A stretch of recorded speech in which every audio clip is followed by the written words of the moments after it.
All right, what's up, guys? Welcome back to the Living the Dream podcast. Today, we have Eric Bedell, who is a holistic personal development coach on the podcast. So we're going to get to hear a lot about him, his goals, his dreams, and what he does. So, Eric, how you doing? I'm doing great, man. How are you doing? Doing great, doing great. Happy to have you on. And we like Yeah, to, thank you. yeah. And so we like to jump right in. And so if you could just start with telling us a little bit about you and some of the stuff you like to do for fun.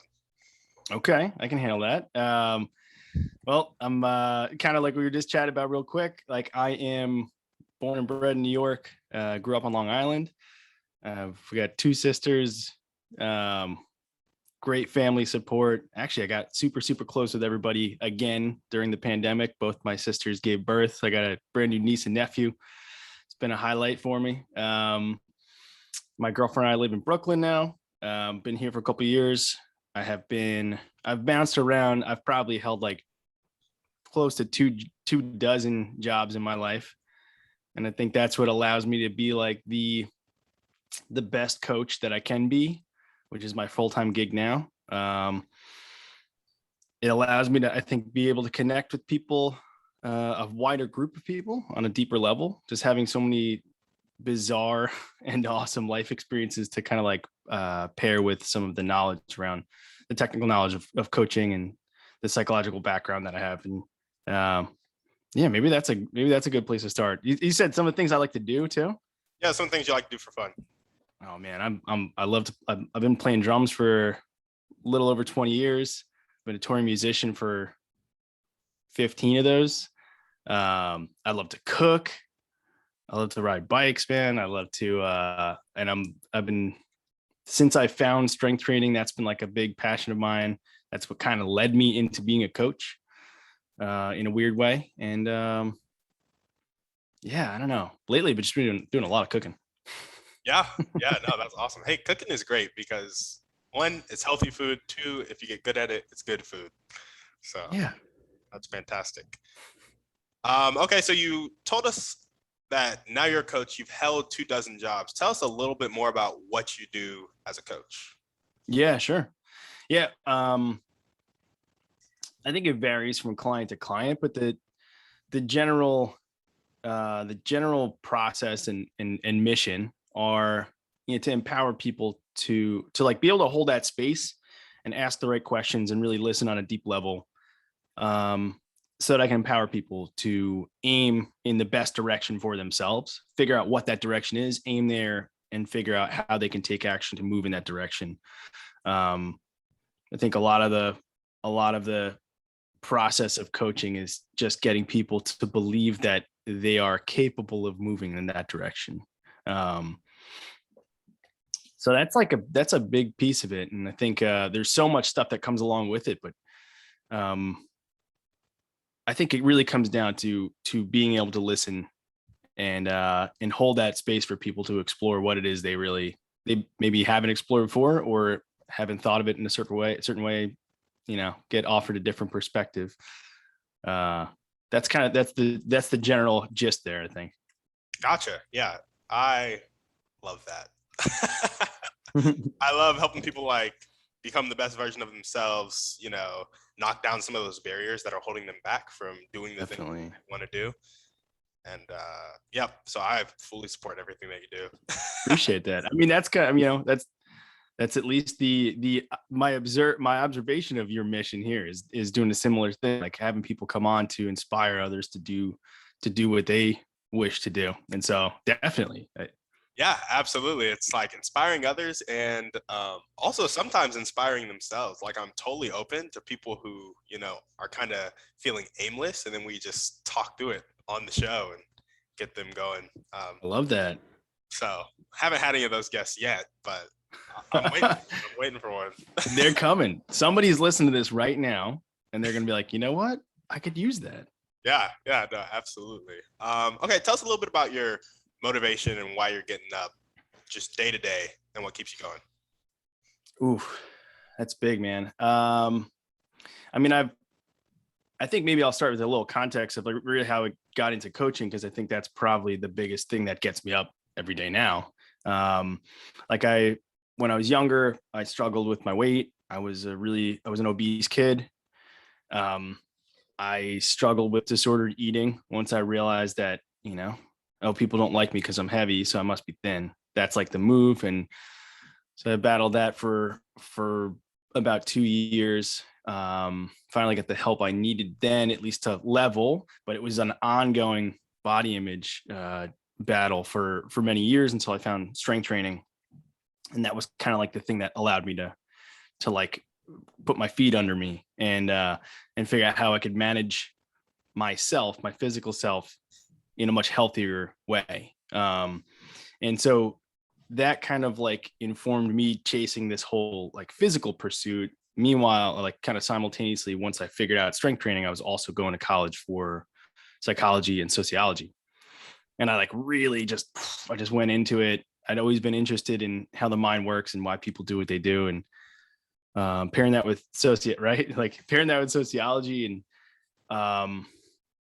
I guess, let's see how I'm going to try to tie these together, where after I got out of school, I was close to going to grad school, but I decided like I wanted to live my dream that was like huge in the moment, which was to be a touring musician. So that's all I did for about a year and a half. I held like a part-time job at home. I just lived on the road. And I just played everywhere and anywhere that we could. I still do that, but couldn't deal with that lifestyle anymore. So came home, bounced around a bunch of different jobs. Ended up getting back into full-time personal training, and kind of as a result of that, realized that I was like getting reconnected with my psychological background and the coaching training that I had already gone through. And so kind of like all these, and bringing that into the space of like helping people, in a physical health way, it kind of all just came back together. And I realized that that's all I wanted to spend my time doing. And so that's it now. Like, get up every day, and my goal is to, albeit cheesy, my goal is to change the world, one individual conversation at a time, and to like allow people to explore honestly, be honest with themselves, and move in the direction that they really think is best for them. That's it, man. I love that, dude. We have a lot of similarities. Yeah. I actually just graduated college, and I was a psychology major, and nice. I always was fascinated with the way people think and why they think the way they think. And yeah, nice. What's up? What direction are you heading now? Like, have you thought about like where you're taking that? Yeah. So psychology for me, it was part like, I wasn't a big college guy just in the first place. But the second thing, ask me questions on my own podcast. This is funny. Dude, you bring a coach on, you're like, oh man. Yeah, so psychology, my focus was in industrial organizational psychology to kind of figure out how to apply it to my business, because I always knew I wanted to be an entrepreneur, but I also liked figuring out just how people think, what made them tick the way they tick. And so I'm not applying it directly, except for just in my daily life. Like, I know a lot about particularly like shaping habits and like enforcement and stuff.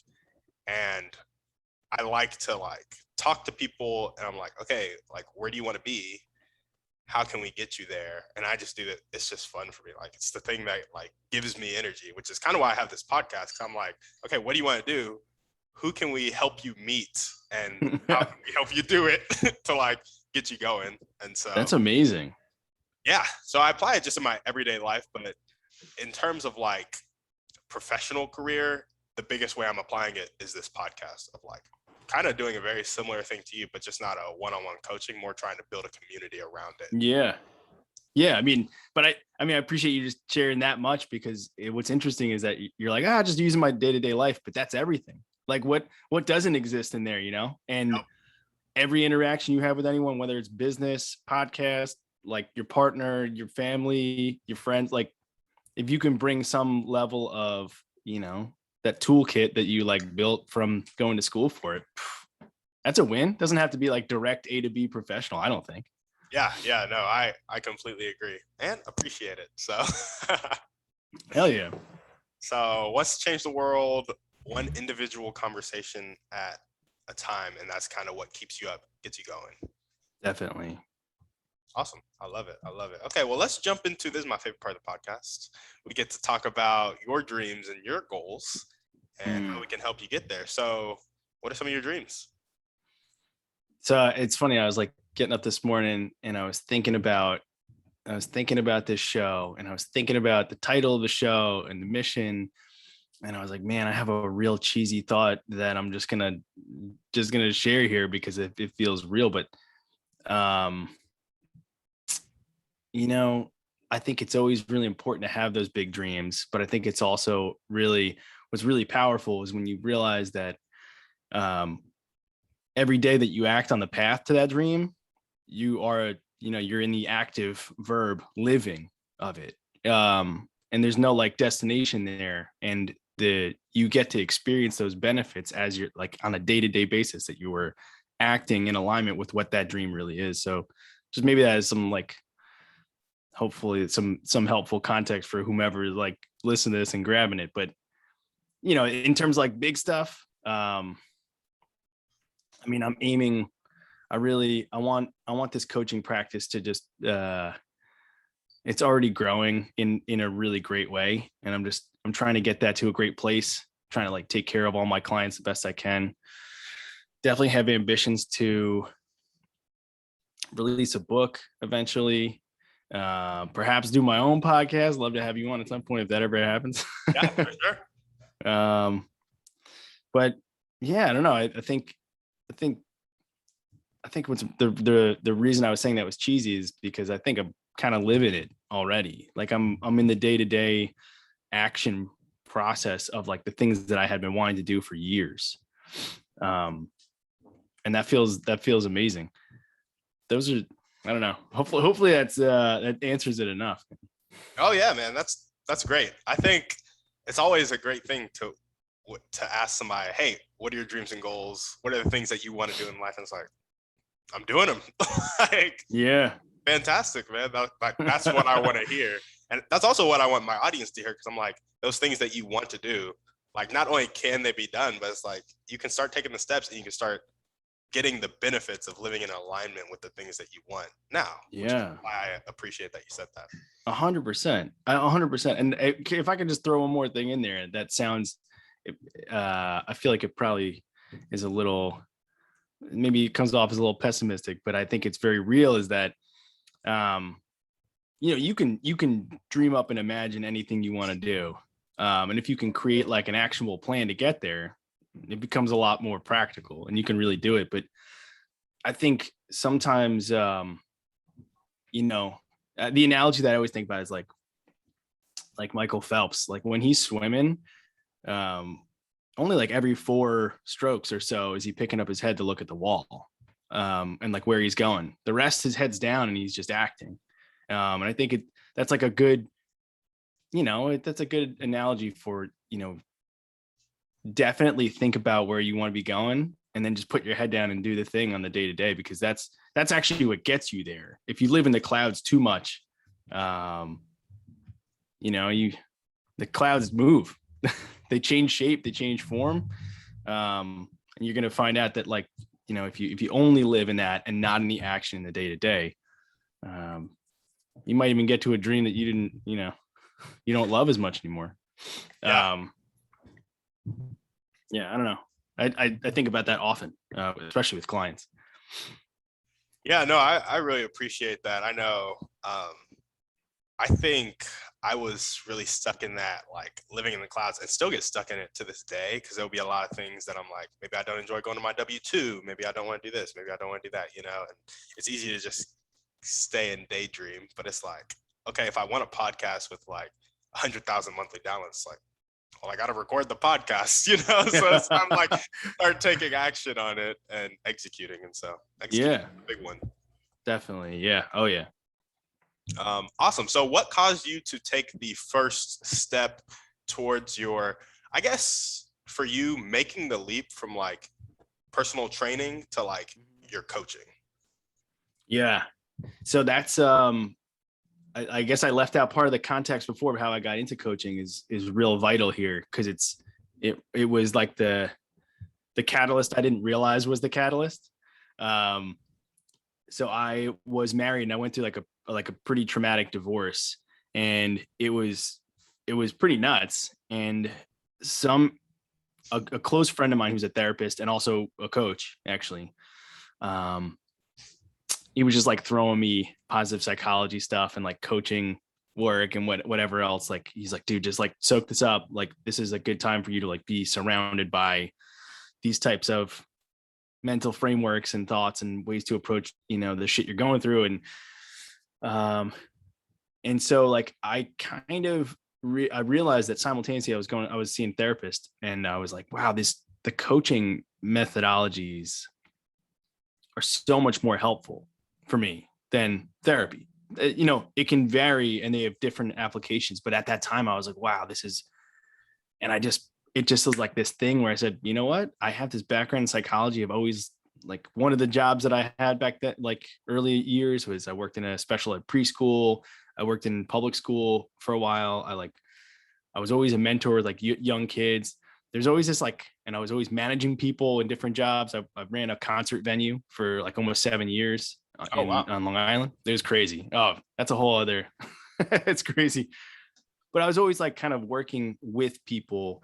And so that like psychological desire, that like thing never really disappeared. And so I was going through the divorce, realized like how much it was helping me. And I was like, I'm going to sign up and become a coach. And I remember I had no couch. We got rid of the couch. My ex was in the bedroom. I was sleeping in a sleeping bag on the floor in the living room. And I was getting up at like 5 a.m. to do an international coaching course. That's like when I first started, like right in the midst of all that. And then flash forward, I left the concert venue and I went into craft beer. I needed a job that was like a little less emotionally stressful because the venue stuff was like nuts. So like I knew a lot of people in the craft beer world that did that. It was like a lot less insane on my, a lot less weight. And so basically I knew that taking that beer job, this was a lily pad thing. I like had already like kind of, this spark happened where I was like, I got to do this. I got to like figure out how to help people in a deeper way. And so what's really strange is that, and I think most people, I'd be curious to hear stuff from you, but I think most people, like, some of the deeper, darker experiences you have, like for me, that divorce was this like light bulb of, I don't know who I am right now. I don't know what I want. I don't know who I am without this person. We were together for 11 years. I didn't know anything about like what I was outside of being, together with that person. And so like this thing appeared where I was like, oh, this is what I really want to do. And I just felt drawn to it. And so I that sort of like those darker periods are very possible. Like after that, usually there is some light that shows up. So that was the inspiration. That's what got me into taking that first step to coach. Yeah, no, for sure. I love that. And I think that's a very common theme. And it's why I asked this question, actually, because, that first step is so crucial, because once you start catching that momentum, it's easy to go with it. But initially conquering that fear and taking that first step, it can paralyze you.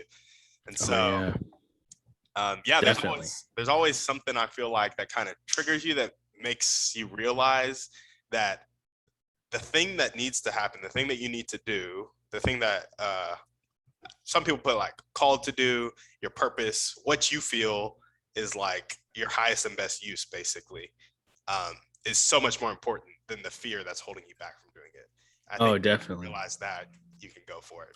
That's you. If I'll throw this on there just real quick too, because maybe it'd be helpful for people to hear. Because I think what I was just describing, what you were just talking about, that's I think that's most often the way people end up acting towards the stuff they really want to be doing. But what's awesome, and I work with clients on this all the time, is actually doing, so like figuring out what you want to do, right? And people be like, there's no way I could do that, right? Unless there was a traumatic thing that goes like, oh, you have nothing else to do. Like, this is the direction you have to go. That's what we're talking about. That's like example A. But B is, okay, cool. What's the simplest thing you could do today that you could knock out in 5 minutes that would like let you feel that you are moving in that direction, right? And it's like, make it so stupid laughable that like if you were to not do it, you'd be screwing up like huge. It's harder for you to not do it than to do it, right? Like someone's like, I want to get in, like I want to be fit, I want to be in better shape. I can't, like I've been dealing with weight my whole life and blah blah blah, right? It's like, all right, how many squats, how many air squats can you do today? It's like, I don't know, I could do like 50, I guess. All right, well, how many squats could you definitely do today? Right? And you'd be excited to get them done. I could do 10. Like that's easy. Great. Don't do any more than 10. Just do 10 squats. And I think like that sort of like way of thinking takes, like you said, that paralyzing fear. It eliminates that because you almost like laugh. Like, there's no way I can't not to. And what's wild is most people, I had a client that was trying to get back into playing music. A lot of emotional stuff that kept him from moving forward to like get back into what he was doing. And so he just set a commitment, like, I'm just going to sit for 5 minutes a day with my guitar on my lap. Like that was the commitment. And it was crazy because we laughed about it. And flash forward 3 months and he's like giving guitar lessons. He's like back. He's like really back in it. And I don't know. I just wanted to share that that alternative way of looking at it. Like make it so stupid small that the paralyzing fear, it doesn't exist the same way. Yeah, I love that. It's actually a funny story. I read Atomic Habits by James Clear. Oh, James Clear, yeah. Which I think it's very similar. Oh yeah. Yeah, I think that's a great he talks about like just go to the gym for 2 minutes. Just go there, stay for 2 minutes and then leave, because then you become a person who like goes to the gym. He talks a lot about taking that really small first step. Yeah. And yeah, I love that concept because I used to be really big on like night routine and like really strict on it, and I couldn't stay consistent with it. So I was like, all I'm going to do is open a book every night. I'm just going to open it, then I'm going to close it, and then I'm going to go to sleep. And that led to me reading like 2 or 3 books, like 2 pages at a time. And I was like, that's that is amazing. The most consistent I've ever been. And it was just like really, it was a cool thing. That's so good. That's so great to hear. Yeah. Yeah. So anyway, I'm a big advocate of that smaller first step. I'm also a big advocate of like thinking big and going big, like 10x, but don't paralyze yourself. Yeah. Trying to go too big. So yeah, I think the pardon me, the line that I always think about is like dream as big as you can dream and then act as small as you can act. Like keep that big thing, right? And then just get in the, like you said, open the book. Cool. That's my intention. That's all I'm expecting to do. And that ends up like, I read like 3 books, man. Like just from my only goal is open the book. Yeah, I think that's so powerful. Yeah. So, I really like that idea. Okay. So, if there were 1 or 2 people that you could meet right now that would help you take the next step towards your highest priority goal that you talked about a little earlier, who would they be and how would they do it? Oh, that's a good one.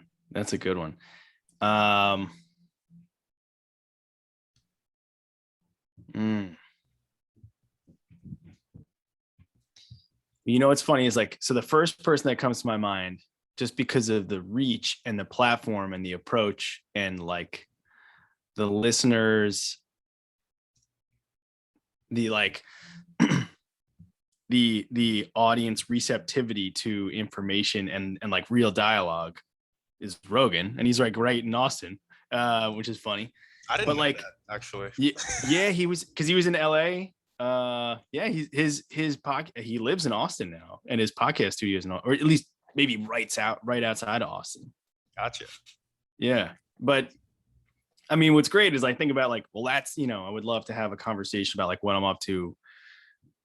That would be like, that would give me the platform that I would be able to reach people to hear like the message I have, I guess. But at the same time, I'm also like, not prepared to be at that point in terms of like the book isn't done, and like, so there's like steps that have to go before that. So I don't know if meeting him right now and being able to do that will be in the top, but let's leave it there for a second. We'll leave it there. And then, oh man, I don't know. I think,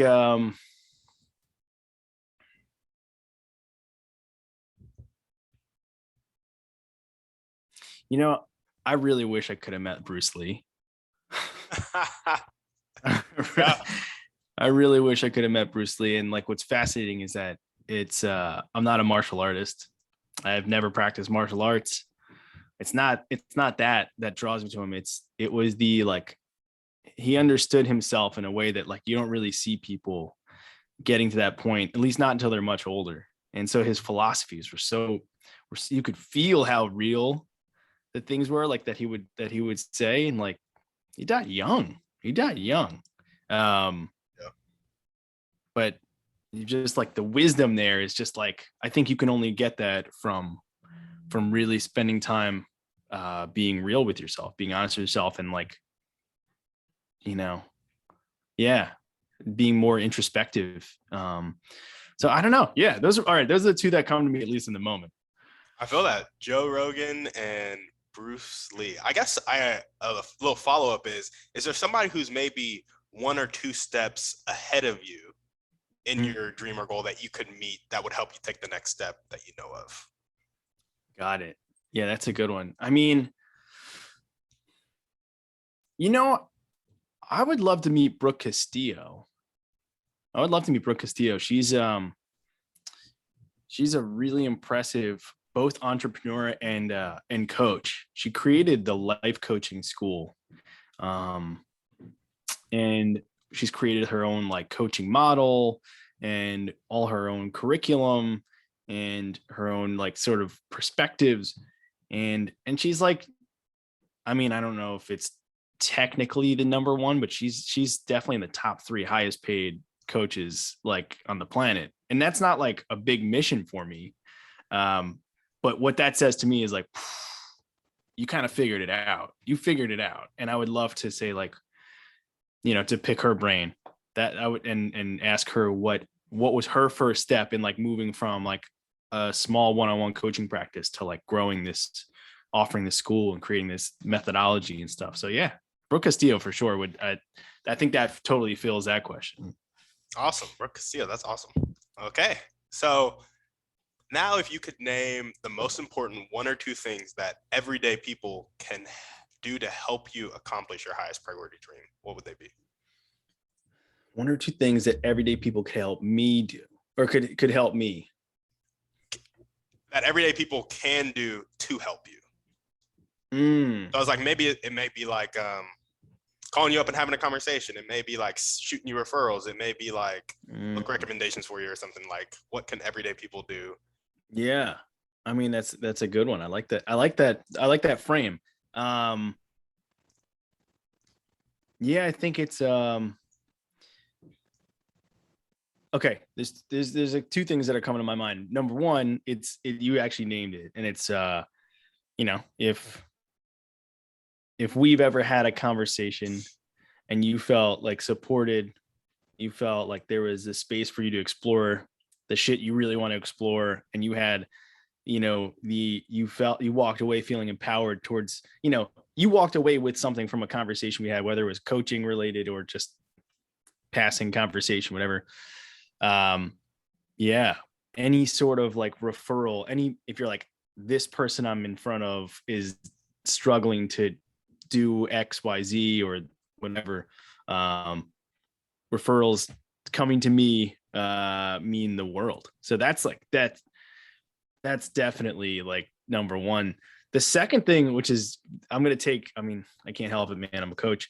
I'm going to take the the second thing that would be really the most helpful thing that people could do for me, from my dreams, is to actually do nothing for me. And it's to get more in touch with yourself. Like anyone that's like listening and that we're like talking about, what could you do for me? It's do the best thing you can for yourself. Cause that's like, whether I'm have a direct hand in this like sort of like personal mission to, let's say evolve the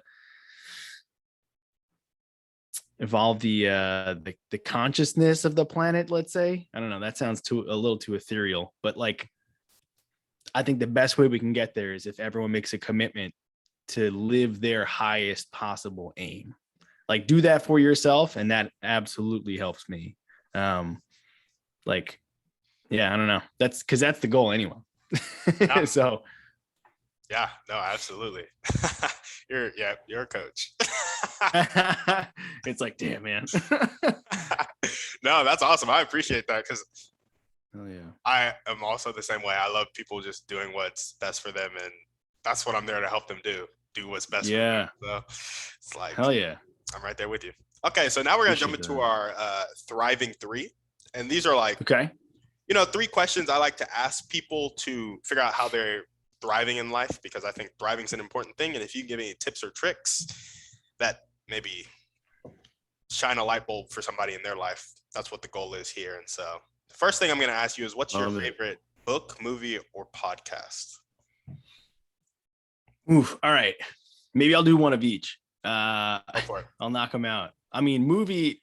Okay. They're all gonna have. They'll have different purposes because, like, we could categorize this whole thing and we can get really into the weeds. But, okay. Favorite movie that probably did the most psychological, offered me the biggest change in perspective, especially when it came out. Like, I mean, I was pretty young, but the Matrix, the original Matrix, which is like coming back. There's the new one that's coming, I think like Thanksgiving-ish era, like timeline, November-ish. But the original Matrix just blew my mind at that time in my life. And because that's how I was feeling things like that, and it articulated it for me. So that I would say that's movie if I'm going, and I'm going to stay like kind of like that mindset of like, what was the most impactful thing for me? I'm going to go, I mean, podcasts. I really do love, I love Rogan's guests. Living I love the what they Dream bring to podcast. I love, yeah, come on, man. We got to get that. We got to plug it. I've been trying to get on Living the Dream podcast and talk to my man Timothy here. No, but I mean, in all reality, that's the only thing that separates you from like another podcaster of like, when we think about like who has this crazy success, it's just what you were saying before. You just get up and you keep recording the podcast. Yeah. That's it. You just keep, you live the dream, instead of like you plan the dream, like you just live the dream, man. Yeah. So cheers to that. Like I love that. The other thing I was thinking, this is a weird one. This is probably not personal, but personally for me, probably one of the most influential books for me. And there's a shit ton that are coming to my mind, but probably one that really was helpful for me. And I think would be helpful for more people to go back to because of the state of the world in terms of instant gratification and easy access to everything, and that creating the state of overwhelm or paralysis analysis because there's just so many options. You could be anything, you could do anything. That's a shit ton to think about. And so I think the book that really helped me, I think I read it, I was like a freshman in college maybe when I first read it, was The Paradox of Choice by Barry Schwartz. I think it's Barry. Yeah.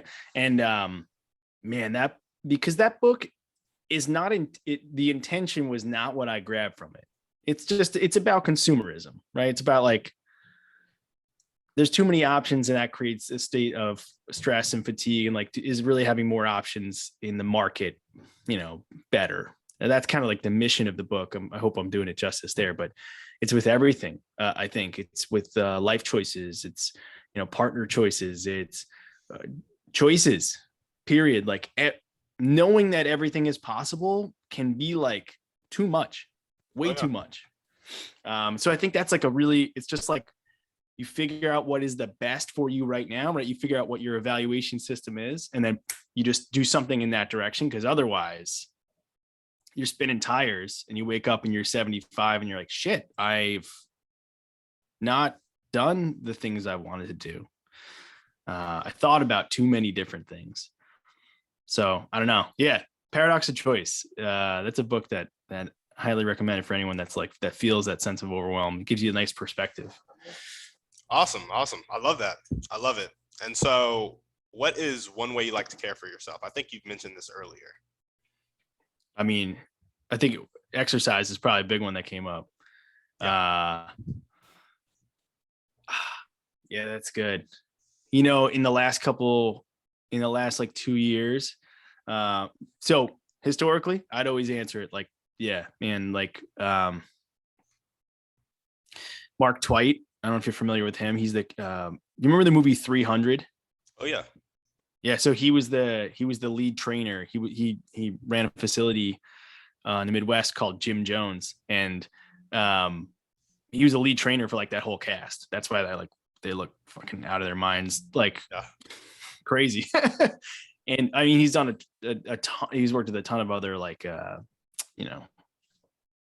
movie athletes, and he has a quote that like stuck with me for many, many years, which is punish the body to free the soul. And yeah, oh, it's good. And so I would say historically, for me, physical effort, once I figured out what it did, that was like my self-care. Because I also like I have a lot of, we could talk about the idea of self-care in and of itself, but like it's like it wasn't the thing that I used to coddle myself or to take care of myself on a soft way. It was like, how do I bring out the best in me? That was the care I was looking for. And like, that's what fitness did for me. But I was going to say, up until like the last 2 years, it's kind of shifted into more like breathing practices. I was never good at meditating. You know, I won't talk about the value of it and all this like beautiful stuff. And I couldn't do it. But I was like, ooh, breath work. That's a physical action. That's like something I can get behind, I can mess with. And the benefits I experienced mentally, cognitively from that were huge. I would say that's probably my number one care routine or care action at this point. But yeah, I still work out almost every day. So awesome. That's there too. I feel that. So working out and breath work, that is something I could never get behind meditating. But yeah, somebody told me about like kind of like focused meditation or like guided meditation, or like, you know, some people just will literally focus on their breath. I had a professor who was like, I just try to take 10 deep breaths without thinking about any of the like nuances throughout the day that I'm going to be dealing with, and kind of keep a clear mind. He's like, I can only ever get to 5. And it's just like something to, I don't know. So tell us a little bit more about your breath work and how it's like different from regular old meditation. Yeah, I would love that. Well, the first thing I would say is if anyone's interested in, because there's a million options, right? Like talking about how many options we have, there's a lot of, so I trying to like trim the fat and like really offer people something that's worthwhile. Best bang for your buck, I think, is the James Nestor book, Breathe. Breath. But I was like, is there an E on the end? I can't remember. Awesome book. He does a lot of anthropological research, and he talks about like why we should be breathing more through our noses and less through our mouths, because it not only changes the composition of the air we're breathing in, but what we can do with it. It also changes the shape of our mouth, and like that's why we have a lot of dental problems in Western cultures, because we're all mouth breathers. And this is a million things that you could consider from that book, and that's great place to start if you're interested. He also offers like specific exercises and stuff. But practically speaking, in terms of like what I do, what I think about, there's a couple different methods that I like kind of cycle through depending on the need. Best way I love to start, and it's such a good way, like what you were just saying, try to focus on 10 breaths. I would even go, right, like we were talking about before, shrink it even more. I would focus on 1 breath. And a great place to start is just using your nose. Don't use your mouth. Take as long, slow, and full of a breath in through your nose as possible, and then let it out as slow as you can possibly let it out, like squeaking air out of your nose. There is also, now that I'm thinking about it, Brian McKenzie was like a big CrossFit coach that has launched this company called Shift Adapt. I think that's what it's called. And on his website, you can do this like kind of timed trial test to see what breathing protocols are best for you. But anyway, the point is breathe as slow as you can through your nose out. And what I find is even just doing one breath of that, it can actually take like up to 60 seconds. You'd be surprised how slow you can release air through your nose. Just get like comfortable and do that.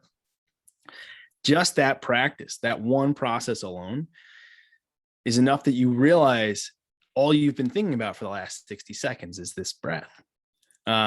Because you're so focused on doing a specific thing with it. So that I would say like, that's a great place to just like begin to like kick around. And then,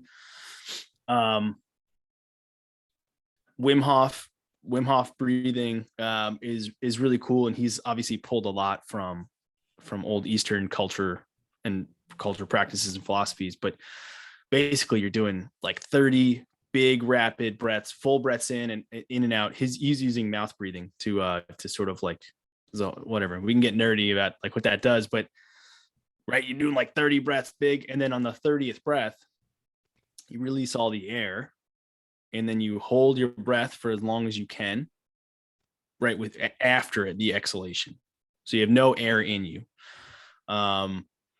And there's like a bunch of really cool scientific reasons why that's good for you, right? Like autophagy, like you have cells sort of like cleaning out the other like bad dead cells, and there's like a hormonal benefit to it. There's this chemical composition benefit to it. It like changes some of the pH of your blood. There's all this like really cool stuff.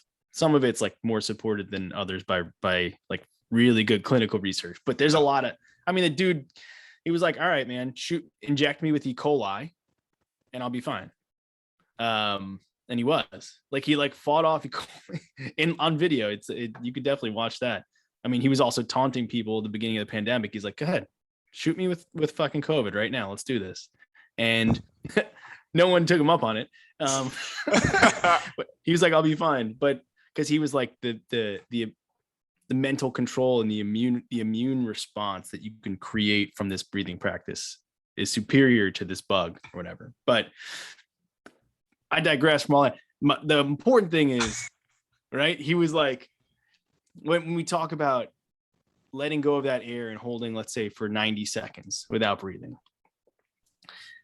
that's probably the biggest technique that really shaped why I love breath work, is because you realize how complete you are without anything.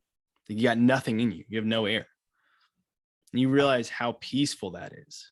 And how like whole you can feel with having nothing, and you bring that into your day to day, and that changes what you feel like you need. Old friend of mine used to say, like, you already have everything you need. You're just creating more of what you want. Like that was like his kind of like, so yeah, I don't know. I would say Wim Hof, if just check him out. It's really simple, but I can explain. It's just literally 30 breaths through the mouth, in and out, big full breaths. And then on the 30th one, you're going to do a full exhale and then just hold. Start with trying to do it for like 30 to 60 seconds and just like notice what happens. Is Wim Hof that dude who like just does crazy, like really extreme, like not exercise, but just like he'll go into like extreme weather? Like I think I saw a video where he like dove into freezing water and swam for like longer than you're supposed to because of. Yes. Yeah, he's got like a bunch of records. I mean, his story is unreal. His story is unreal, man. Talk about what I was saying before with my divorce being a catalyst. His wife committed suicide, and I think that was the catalyst for him to, like, I think I've probably romanticized the story, and also I'll like change parts of it. I can't remember exactly, but essentially it drove him to just wanting to be out in nature more. And he was just like figuring out this breathing practice where he could just go out into the Alps and just, because he's Dutch. He's Dutch, I think. He's like go out in the Alps and just like survive with whatever was on his back. Yeah, he's done like marathons up mountains, like with nothing but shorts on, like no footwear, nothing. He's done some crazy shit. Yeah. And it's all from breath control. It's all from the mental. I mean, I don't know.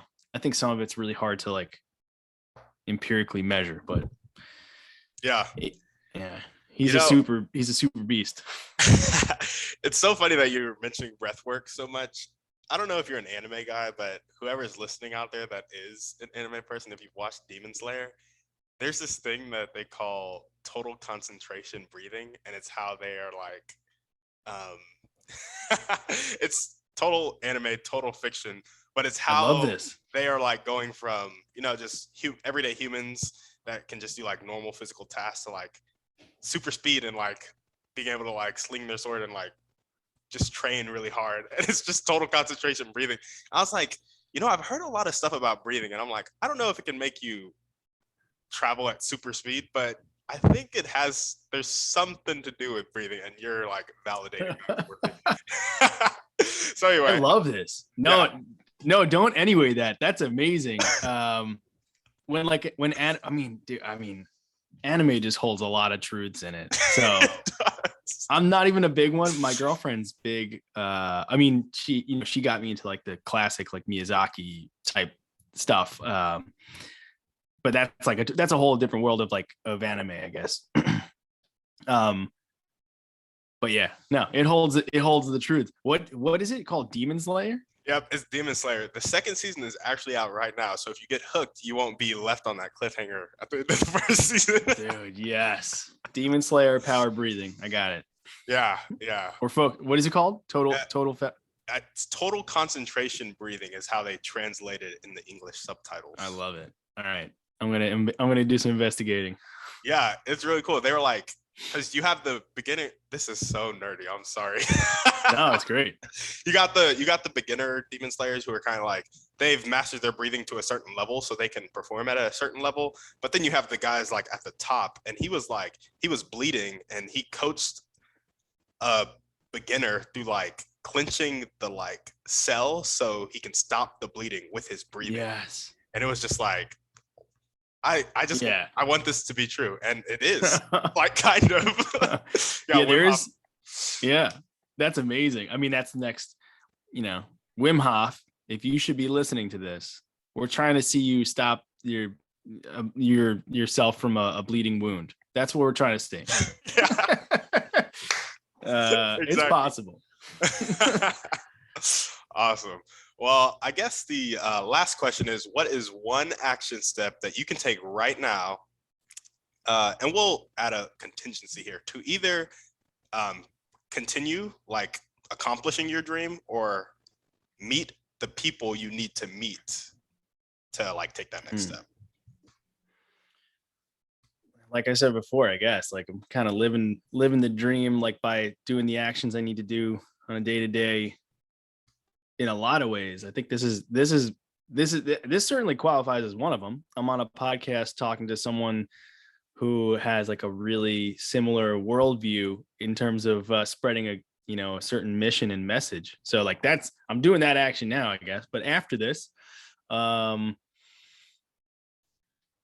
see, what do I need to do? How can I connect with the people I need to connect with?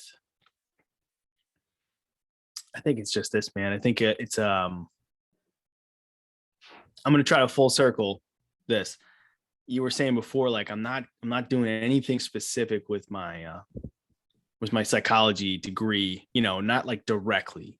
You're like, I'm just living it in my day-to-day life. And like, I'm going to bring that back in here to say like, that's my action step is like, how can every single day, how can I show up with the tools, with the empathy, with the tolerance for other human beings, with the remembering of this like bigger vision that I have for myself. How can I just show up in every conversation with that? Like, that's the tiny action step. I think that's really important. It's like this conversation, every conversation I take part in today, whether it's with my clients or with like, the fucking super nice person at the coffee shop that I'm hopefully going to grab a cup of coffee in a little bit. And like, just, yeah, practicing practicing like the daily discipline of showing up so that there's less pressure on there to be this like one magic moment, and instead there's like millions of them. Yeah, that's it. That's my commitment here. Yeah, no, that is awesome. I love it. I love it. And is there anything else you want to talk about before we sign off? I mean, nothing crazy. I guess just, if anyone's interested, can I just share like my personal work or whatever? Yeah. Do it. Cool. Yeah. I mean, if anybody's interested in like hearing more about what coaching could be like, definitely check out my website. I'm sure it'll probably be somewhere in the notes or whatever, but it's just ericbedellcoaching.com. Be happy to have a, free discovery chat with you if you're interested in just having a conversation, just talking some things through. Totally into that. Definitely putting together, I'm going to be doing like probably a much larger group coaching program that'll be launching in probably the end of 2022. So I'll be putting updates on that. And I'm in the process right now of building out my own coaching model that hopefully will become something that other coaches can be taught to use and other people can be taught to use on their own time in their own lives to help them achieve what it is they're really after. So I don't know. That's it. And I'm just super grateful for the experience at chat and like being able to learn more about anime and and connect with you and like, learn what you're up to. And yeah, I don't know. I'm just super appreciative. Yeah, no, for sure. I appreciate having you on. And you guys heard him. If you were listening to this show and you liked anything he had to say, feel free to reach out, chat with him. I'm sure he'd love to chat with you, and keep an eye on what he's doing, because I think he's out here to help you become the best version of yourself and help your friends become the best version of themselves. So if you know anybody, send them Eric's way. And if you're listening to the podcast also, go ahead and rate it 5 stars on iTunes. There we go. If you do 4, I'll forgive you, but preferably 5. No, but seriously, guys, say what you think, leave reviews, give me criticism, because I like to hear from you and hear about what you want to experience. So Eric, thank you for coming on the show. Guys, thank you for listening, and we're out. Thank you. Appreciate it.